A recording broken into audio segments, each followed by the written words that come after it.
Hello, family, and welcome to another episode from Role Model Maker. This is Dr. L, the Parent Whisperer. I have a very special guest with me today. Carolyn Akinyemi is a friend of mine that I had the opportunity and the pleasure to meet recently. She has some wonderful insight and information to share, and I thought that would be important for our role models to hear about it. So without further ado, Carolyn, take it away. Tell me a little bit more about yourself and what you do and how you show up in the world. Okay. Thank you, Dr. L, for the invitation to speak. I'm a mother of 4 children who I homeschool. I wasn't always involved in health or investigating health until my children all developed eczema one by one, and then allergies, 2 of them asthma symptoms, and one of them molecular mimicry affecting her thyroid. And the doctors were telling me, this obviously just runs in your family. You have an allergic family. And as a mother, my mother's instinct was, I'm not happy with that. I need to find out what's going on. I need to find out why. So I started to investigate to find out what was happening on the inside of my children's bodies, because I wanted to help them. I didn't want them to live a life of, oh, they have this allergic march. They're just going to become more and more allergic and more sensitive. And, I'm going to have to walk with EpiPens and everything for the rest of my life with them. And so I started to write stories to teach my children what was going on inside of them. And also, the more I investigated, the more I realized diet has a huge impact on children's health, which I didn't realize before, and nobody told me that. And so the more I learned, the more I thought, I need to get my children on board, rather than me just telling them, eat more vegetables, eat more fruit. I thought I want them to want to eat it, because we want to raise children that own the convictions of why we do what we do, so that when they're outside of our control, they will still follow the right paths. So I wrote these stories of, well, how can I convince children to eat healthily so that they can get on board with the changes they need to make to help their health. And I thought, what never goes out of fashion? Superheroes. So if I investigate the parts of the body, this immune system, the microbiome, turn them into superheroes, then I can write the stories to teach my children how to look after their superheroes. So that's where my book has come from, to help my kids, and then to realize this is going to help all parents who have got children. And we all want our children to grow up healthy. That's every parent's desire. And so this book really is just help everybody to get your kids on board, wanting to eat healthily, wanting to eat vegetables, and to help parents to reclaim their children's taste buds when they're used to eating junk, as a lot of them are. I totally get that. One of my biggest frustrations when I was in practice was that a lot of times, the kids would do what I would ask them to do, but the parents just didn't know any better. And or sometimes they would get in the way of the progress of the children. And of course, that's never intentional. The parents always want to do what comes best for their kids. And sometimes they just need the information, and also to be able to communicate it and to show it. So I really, really appreciate you bringing something like this that puts so many different elements together, from reading together to being able to communicate with your children, to also focusing on health, all of it in one platform in books. That is amazing. And I've looked at some of the information in your books. It's actually quite advanced. I think most of the parents could actually learn quite a bit from it as well. So congratulations on that. Thank you. I did have a bit of a problem when I was asked, what age range are you targeting at? And I'm thinking, well, my 9-year-old likes it, my almost 14-year-old likes it, and all the parents are saying they like it. I can't really target one age. It's for families. Exactly. I mean, health is something that's universal. You can never be too young to start focusing on it. And, no matter how old you are, it's always a big part of your life and big concern. So definitely. So I do understand health, but tell me why the immune system. And I know that you had that personal connection with your children, but what do parents need to know, and what do children need to know about the immune system, especially now in these days where there's COVID and all these other things that's impacting kids and they're seeing their lives being affected. What can they learn about the immune system that would be important? Well, the immune system is what really controls your health. And it's like let me say, almost like the guard at the gate. So if you have strong guards who are well trained, they can catch the enemy and deal with it quickly rather than allowing them to overcome the guards and to enter. And then you have a whole fight on your hands trying to contain the enemy and get them back out again. So really, we want to have a strong immune system so that we can fight things off. If you're strong and you're well, your immune system will fight things off and you won't hardly know about it. They'll get rid of things before you even develop a sickness symptom. And then there's other times when your immune system will fight, but parents don't really understand. I've found in my experience, parents don't understand the workings of the immune system.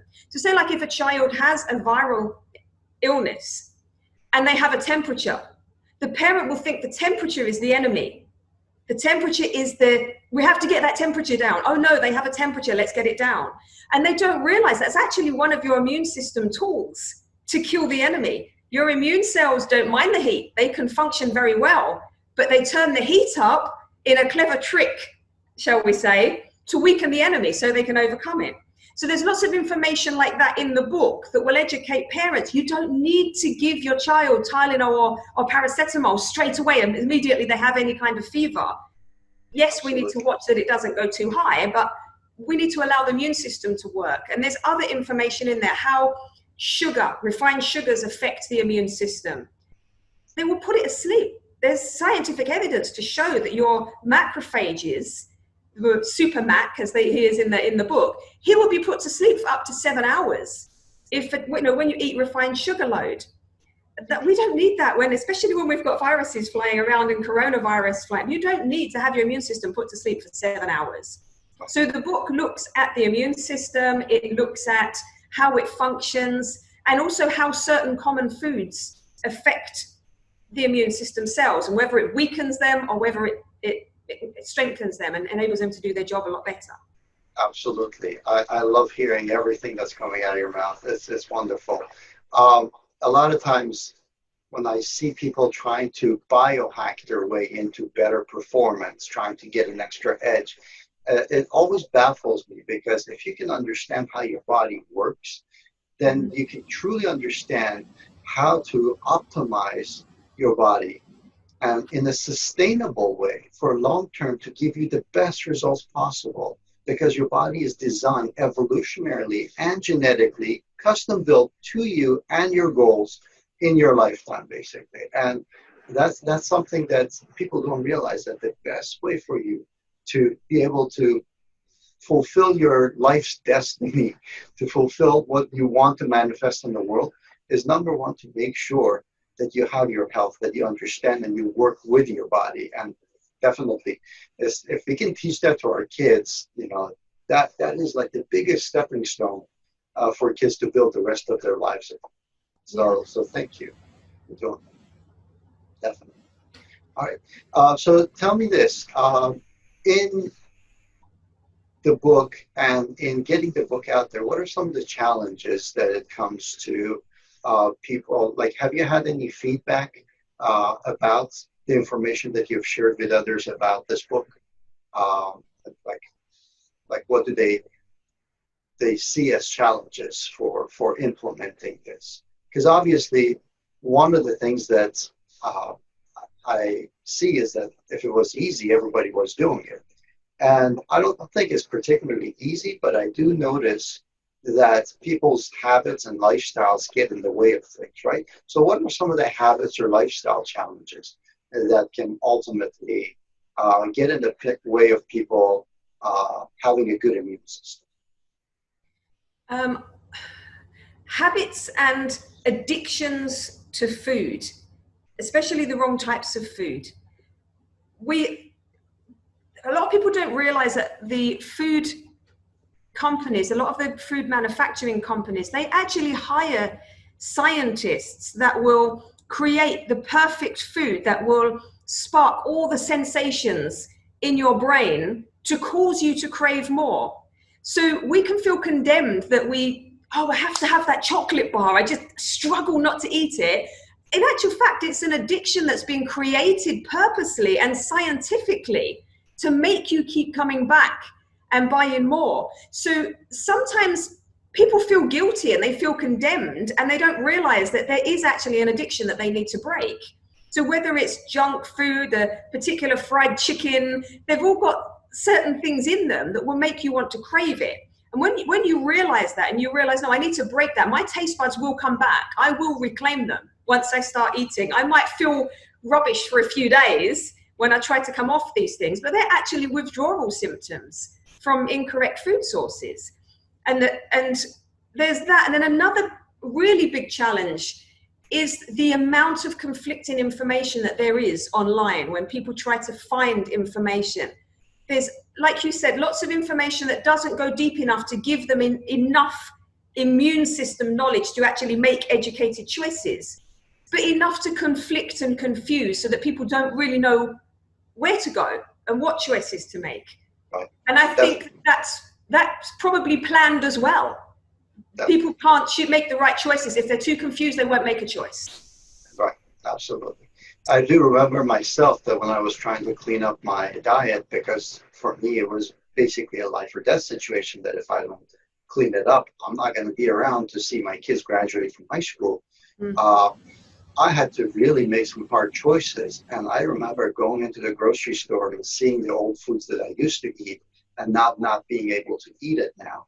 And I actually felt angry walking through the aisles, and I recognized that as one of my withdrawal symptoms that I was actually going through.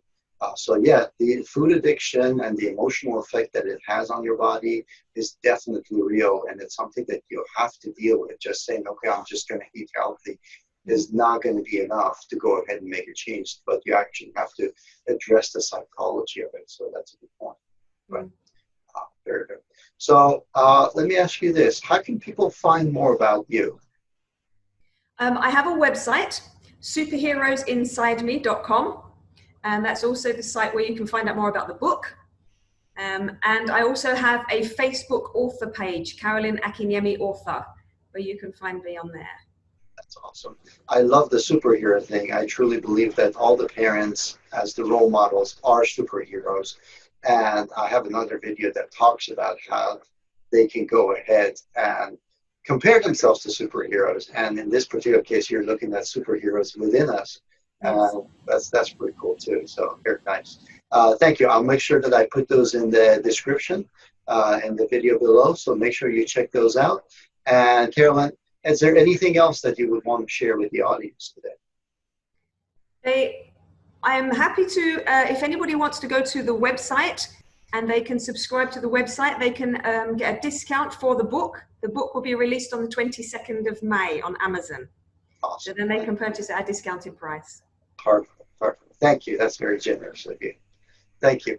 All right. Thank you, audience, for being here today. And Carolyn, I appreciate your time and the time that you have spent with us and your knowledge and the information, the passion that you have. And I look forward to working with you closely in the future as well. Thank you, guys, and take care. Bye. Thank you, Doctor.